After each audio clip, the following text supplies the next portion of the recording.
கொரிந்தியருக்கு எழுதிய முதல் திருமுகம் அதிகாரம் 12. சகோதர சகோதரிகளே, தூய ஆவியார் அருளும் கொடைகளை குறித்து பார்ப்போம். அவற்றை பற்றி நீங்கள் அறிந்து கொள்ள வேண்டும் என்பதே என் விருப்பம். நீங்கள் பிற இனத்தவராய் இருந்தபோது ஊமை சிலைகள்வால் ஈர்க்கப்பட்டு தவறாக வழிநடத்தப்பட்டீர்கள் என்பதை நீங்கள் அறிவீர்கள். கடவுளின் ஆவியால் ஆட்கொள்ளப்பட்டு பேசும் எவரும் இயேசு சபிக்கப்பட்டவர் என சொல்ல மாட்டார். தூய ஆவியால் ஆட்கொள்ளப்பட்டவர் அன்றி வேறு எவரும் இயேசுவே ஆண்டவர் என சொல்ல முடியாது. இதை நீங்கள் தெரிந்து கொள்ள வேண்டும்.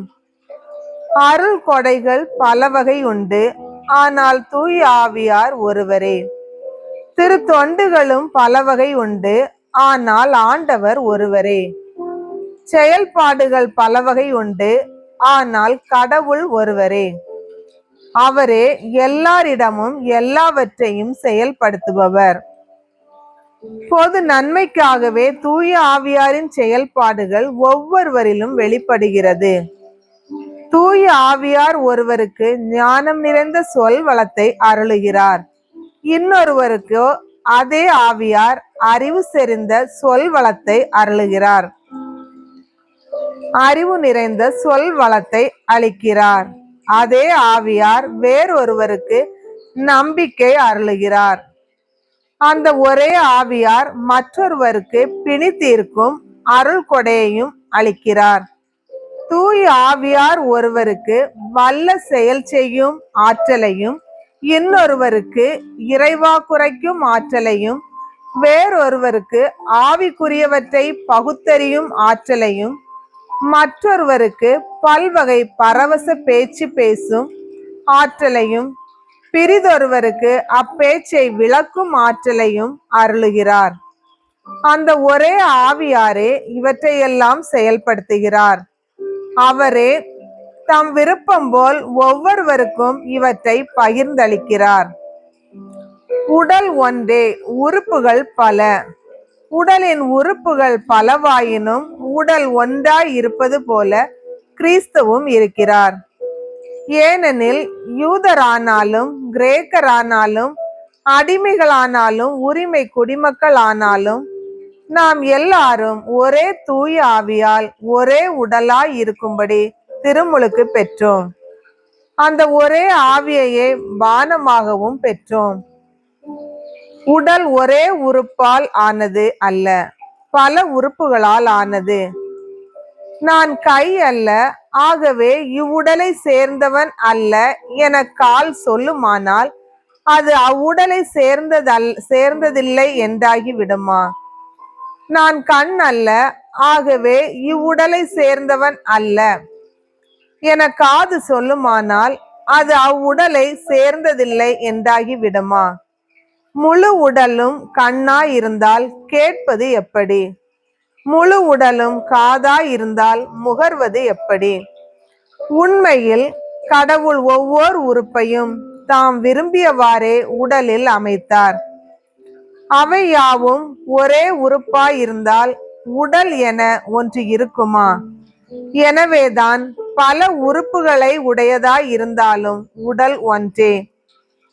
கண் கையை பார்த்து நீ எனக்கு தேவையில்லை என்றோ, தலை கால்களை பார்த்து நீங்கள் எனக்கு தேவையில்லை என்றோ சொல்ல முடியாது.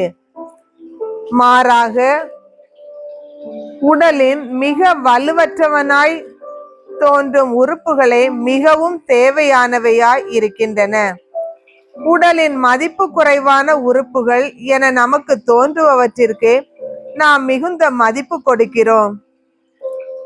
நம் மறைவான உறுப்புகளே மிகுந்த மதிப்பு பெறுகின்றன. மறைந்திராத நம் உறுப்புகளுக்கு அது தேவையில்லை. மாறாக மதிப்பு குறைந்த உறுப்புகளுக்கு மிகுந்த மதிப்பு கொடுத்தே கடவுள் உடலை ஒன்றித்து உருவாக்கினார்.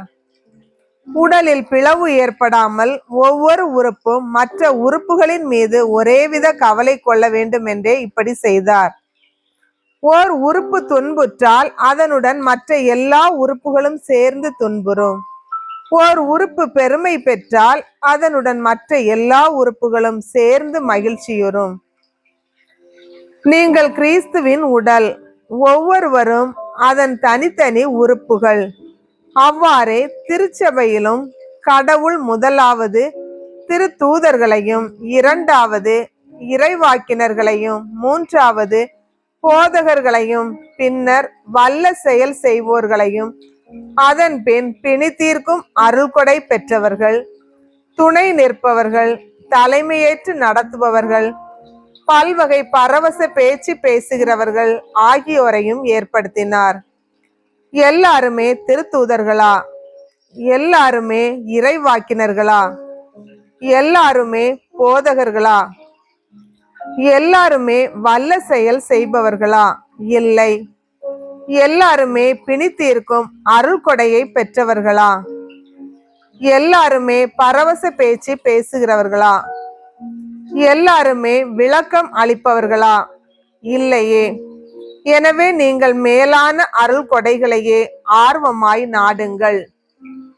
எல்லாவற்றையும் விட அன்பு நெறி ஒன்றை நான் உங்களுக்கு எடுத்து காட்டுகிறேன்.